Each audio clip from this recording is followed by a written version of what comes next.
इसको बनाएंगे तो ये बन जाएगा राम इज प्लेइंग, और इसको बनाएंगे तो इसमें क्या हो जाएगा, सबसे पहले राम और इसके साथ हम प्रयोग करते हैं हैज और हैव का, हैज बीन, हैव बीन, उसके बाद प्लेइंग। अब समय के लिए सिंस फोर का प्रयोग करते हैं 2 बजे से, सिंस 2 o'clock। तो अब हम इसमें पढ़ेंगे प्रेजेंट परफेक्ट कंटिन्यूअस टेंस में।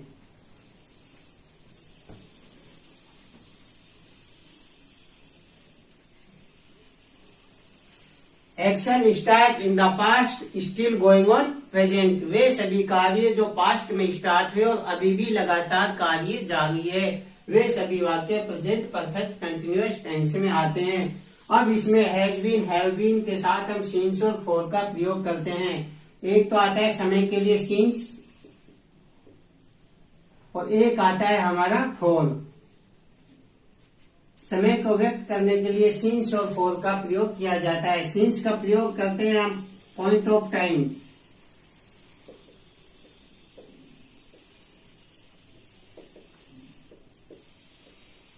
पॉइंट ऑफ टाइम जब कोई कार्य पास्ट में शुरू हुआ लेकिन वह निश्चित है, उसका पॉइंट है, अर्थात वह निश्चित समय दिया हुआ है कि कब शुरू हुआ, तो उसके साथ हम सिंस का प्रयोग करते हैं। अगर अनिश्चित है, कार्य पास्ट में शुरू हुआ लेकिन उसका समय अनिश्चित है, तो उसके साथ हम फॉर का प्रयोग करते हैं, सिंस का प्रयोग करते हैं। जैसे 2 बजे से, माना कि किसी ने पूछा आप कब से पढ़ रहे हैं, तो मैंने कहा कि मैं 2 बजे से पढ़ रहा हूं, तो समय कितना दिया हुआ है 2 o'clock, तो 2 बजे से फिक्स हो गया, तो 2 बजे से पहले हम लगाएंगे सिंस 2 o'clock निश्चित समय के लिए। इसी तरह 3 o'clock 4 o'clock, ये तो हो गया समय 2 बजे से, अर्थात समय दिया हुआ, उसके साथ दूसरा डे। आपने पूछा कि आप कब से विद्यालय जा रहे हो, तो मैंने कहा कि मैं मंडे से विद्यालय जा रहा हूं, तो आ गया मंडे। किसी भी डे आ जाता है, कोई भी डे आ जाता है, सभी डे से पहले हम किसका प्रयोग करते हैं, सिंस का। तो मंडे से पहले भी किसका प्रयोग करेंगे, सिंस का। Since Monday, since Tuesday, since Thursday, since Wednesday, since Saturday, अर्थात समय से पहले अगर निश्चित समय है 2 बजे, 2 o'clock, 3 o'clock, 4 o'clock, उससे पहले भी सिंस का प्रयोग किया जाता है। Next Sunday, Monday, Tuesday, Wednesday, Thursday से पहले भी सिंस का प्रयोग किया जाता है। दूसरा, सन अगर आ जाती है, कोई भी सन से पहले भी 2002, 2003, इनसे पहले भी हम सिंस का प्रयोग करते हैं, अर्थात समय का हमें ज्ञान है, पॉइंट ऑफ टाइम है, निश्चित समय है, उसके साथ सिंस का प्रयोग किया जाता है। डेट, दूसरा है जन्म और मृत्यु। जैसे आ जाता है कि भाई बर्थ, डेथ, इस अगर हमारी बर्थ और डेथ आ जाता है उससे पहले भी हम सिंस का प्रयोग करते हैं। तो जो हमारे वाक्य हैं उनमें देखना है कि पॉइंट ऑफ टाइम निश्चित समय, समय का ज्ञान हो रहा है कि जो कार्य है वो पास्ट में शुरू हुआ है लेकिन वह निश्चित है, उससे पहले हम सिंस का प्रयोग करेंगे। Since 2 o'clock, since Monday, since today, since 2002, since 2003, since death, since birth, अर्थात जन्म भी फिक्स होती है हमारी जन्म होती ना, तो मृत्यु से पहले भी हम सिंस का प्रयोग करते हैं। दूसरा आता है नेक्स्ट हमारा फॉर।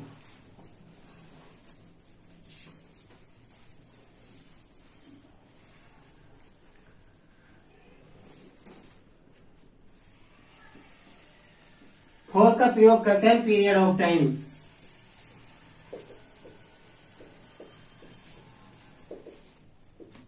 अर्थात अनिश्चित समय। जब हमारा समय अनिश्चित है, कोई भी कार्य है, कोई भी एक्शन है जो स्टार्ट हुआ है, हमने वर्क स्टार्ट किया है, एक्शन स्टार्ट हुआ है, हमारा पास्ट में और प्रेजेंट में चल रहा है लेकिन अनिश्चित है, उससे पहले, अनिश्चित वर्क से पहले हम फॉर का प्रयोग करते हैं। जैसे 2 hours, कब से, 2 घंटे से, तो 2 hours से पहले क्या लगाएंगे, फॉर। 2 days, कब से, 2 दिन से, तो 2 दिन से पहले भी हम क्या लगाएंगे, for 2 days, for 2 hours, 5 days, for 5 days। अनिश्चित समय से पहले भी हम फॉर का प्रयोग करते हैं। 2 hours अनिश्चित है, कौन से 2 घंटे, 4 2 आवर्स। 2 days कौन से 2 दिन? 4 2 days। ईयर्स 2 years 2 सालों से, तो इससे पहले भी हम for का प्रयोग करते हैं, अर्थात अनिश्चित समय से पहले for का प्रयोग किया जाता है। 2 hours 4 2 hours, 2 days 4 2 days, years 4 2 years। तो इस तरह से हमें जो अनिश्चित समय का ज्ञान नहीं है, कौन से समय से स्टार्ट हुआ कार्य और अभी भी जारी है, उससे पहले for का प्रयोग करते हैं। अब हम इसमें कुछ वाक्य देखते हैं, कुछ सेंटेंसेस देखते हैं।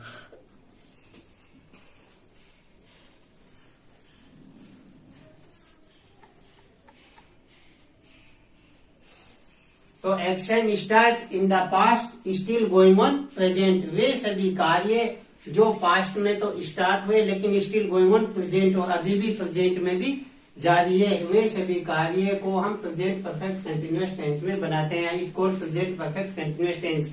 इसमें जो अफर्मेटिव सेंटेंस बनता है उसका सूत्र है, सबसे पहले सब्जेक्ट लिखते हैं, उसके बाद हैज बीन या हैव बीन,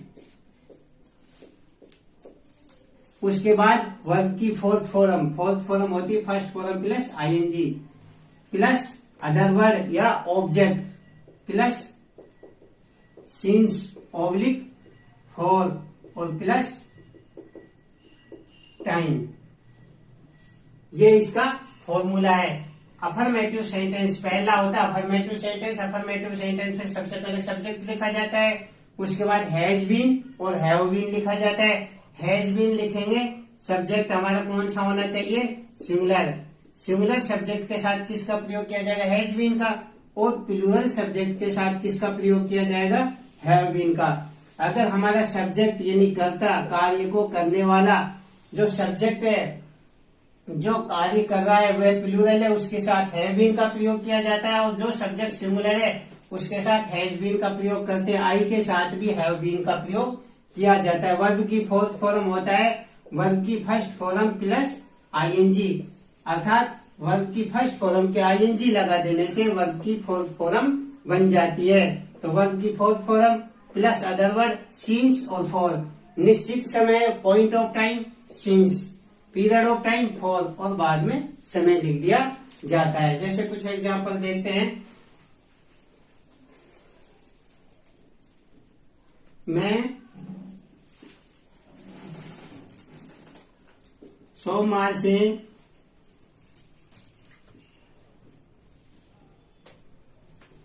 पढ़ रहा हूं, ये हिंदी में लिख दिया, बाकी हिंदी कोई आवश्यक नहीं है। मैं सोमवार से पढ़ रहा हूं। अब इसमें जो वर्क है, एक्शन स्टार्ट कब हुआ? मंडे को, और स्टिल गोइंग ऑन पास्ट में शुरू हुआ लेकिन अभी भी जारी, अर्थात अभी भी पढ़ रहा है। तो सबसे पहले क्या लिखा जाएगा? सब्जेक्ट क्या हो गया इसमें? मैं का क्या हो जाएगा? आई। अब उसके साथ हैज बीन और हैव बीन, इन दोनों में से एक लगाएंगे, तो आई के साथ क्या लगता है? Have been. हैव बीन के बाद क्या लगाएंगे? वर्ब की फोर्थ फॉर्म किसे कहते हैं? फर्स्ट फॉर्म के क्या जोड़ दिया जाता है? आई। तो फर्स्ट फॉर्म क्या होती है? रीड के क्या लगा देंगे? आईएनजी। रीडिंग क्या कर रहा हूं? I have been reading. अब व्हेन, कब से? सिंस और फॉर का प्रयोग किया जाएगा। देखो, संडे मंडे ट्यूसडे कोई भी डे अगर दिया हुआ है उसका नाम, तो हम उसके साथ क्या लगाते हैं? सिंस। अब कब से? मंडे। इसी तरह तो जो हमारा निश्चित समय पॉइंट ऑफ टाइम है उसके साथ हम हैज बीन हैव बीन के साथ सिंस फॉर का प्रयोग करते हैं। तो ये हो गया मैं सोमवार से पढ़ रहा हूं, I have been reading since Monday. एक और बना लेते हैं। अनिल 2 दिन से सो रहा है। अनिल 2 दिन से सो रहा है। अब इसमें देखो 2 दिन से क्या है? पीरियड ऑफ टाइम है, और पीरियड ऑफ टाइम के लिए किसका प्रयोग किया जाता है? फॉर आता है पीरियड ऑफ टाइम, और सिंस आता है पॉइंट ऑफ टाइम। और ये आता है पीरियड ऑफ टाइम। तो ये पीरियड ऑफ टाइम है, तो अनिल की जगह अनिल लिख देंगे। अनिल, उसके बाद क्या आ जाएगा, has been, have been, Anil के साथ क्या आता है, हैज बीन। हैज बीन के बाद क्या हो जाएगा, क्या हो रहा है, सो रहा है। स्लीप फर्स्ट फॉर्म, स्लीप के क्या है, ING, स्लीपिंग। कब से, 2 दिन से, 2 दिन से 4 2 डेज। तो इस तरह के सभी वाक्य हम अफर्मेटिव सेंटेंस में बनाते हैं। सबसे पहले सब्जेक्ट लिख दिया जाता है, हैज बीन, हैव बीन लिख दिया जाता है, वर्ब की फोर्थ फॉर्म लिख दी जाती है, अदर वर्ड लिख दिया जाता है, सीन्स और फॉल लिख दिया जाता है, और टाइम लिख दिया जाता है। सीन्स का प्रयोग point of time, Sunday Monday Tuesday से पहले सीन्स लगता है, ईयर से पहले फॉर का प्रयोग करता है। अगर आ जाता है 2002, सन का नाम दे दिया जाता है तो सीन्स का प्रयोग होगा। इसी तरह से कोई भी समय है उसको दे दिया जाए, 2 बजे से टाइम निश्चित हो जाए तो सीन्स का प्रयोग होगा, 2 घंटे से फॉर का प्रयोग होगा। ये सभी प्रेजेंट परफेक्ट कंटिन्यूअस टेंस में आते हैं। अब इसका देखते हैं हम नेगेटिव सेंटेंस।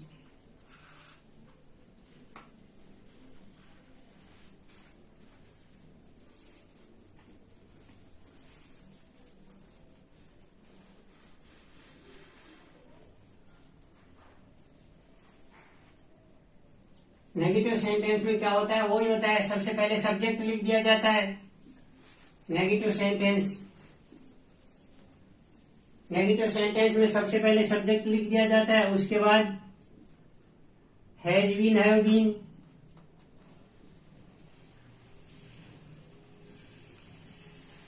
और इन दोनों के हैज और हैव के बाद not, has not been, have not been, दोबारा से लिख देते हैं।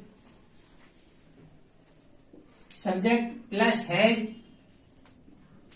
Not been plus oblique have not been. अब अगर हमारा सब्जेक्ट सिंगुलर है तो उसके साथ लग जाएगा हैज नॉट बीन, और सब्जेक्ट अगर प्लूरल है तो उसके साथ लग जाएगा हैव नॉट बीन। उसके बाद वर्ब की फोर्थ फॉर्म को कहते हैं फर्स्ट फॉर्म के साथ ING plus other word plus scenes oblique for, और प्लस आ जाएगा हमारा टाइम। अगर हमारा सब्जेक्ट सिंगुलर है, सिंगुलर सब्जेक्ट के साथ हैज नॉट बीन, और प्लूरल सब्जेक्ट के साथ हम क्या लगाते हैं, हैव नॉट बीन। इसी तरह का वाक्य एक वाक्य बना देते हैं, वे, दे हमारा प्लूरल, इसके साथ क्या आ जाएगा, have not been, they have not been drinking water for 2 days. अब 2 डेज है, उससे पहले हमने क्या लगा दिया, फॉर। फिक्स होता तो पीरियड ऑफ टाइम है, पॉइंट ऑफ टाइम होता तो सिंस, और फर्स्ट फॉर्म के साथ क्या जोड़ दिया, ING। नेगेटिव सेंटेंस है तो हैज नॉट बीन लगा दिया हमने, they has not been drinking water for 2 days. तो इसी तरह के वाक्य जो सभी कार्य पास्ट में स्टार्ट हुए, वह एक्शन जो पास्ट में स्टार्ट हुआ, स्टिल गोइंग ऑन, प्रेजेंट होगा, अभी भी जारी है, उन सभी वाक्यों को हम प्रेजेंट परफेक्ट कंटिन्यूअस टेंस में बनाते हैं। इस टेंस में सीन्स और फॉर का प्रयोग किया जाता है। उसके अलावा नेगेटिव सेंटेंस में जो हैज और हैव है, हैज बीन, हैव बीन के बीच में नॉट जोड़ दिया जाता है। बीन, हैज के बाद नॉट लिखते हैं, फिर बीन लिखते हैं, हैव के बाद नॉट लिखते हैं, बीन लिखते हैं नेगेटिव सेंटेंस में। इसी तरह से इंटरोगेटिव सेंटेंस और इसी तरह से इंटरोगेटिव नेगेटिव सेंटेंस, वो हम पढ़ेंगे अगले पार्ट में। तो ये वीडियो है, इस तरह से आपको समय के अनुसार वीडियो डाल दी जाती है। Thank you.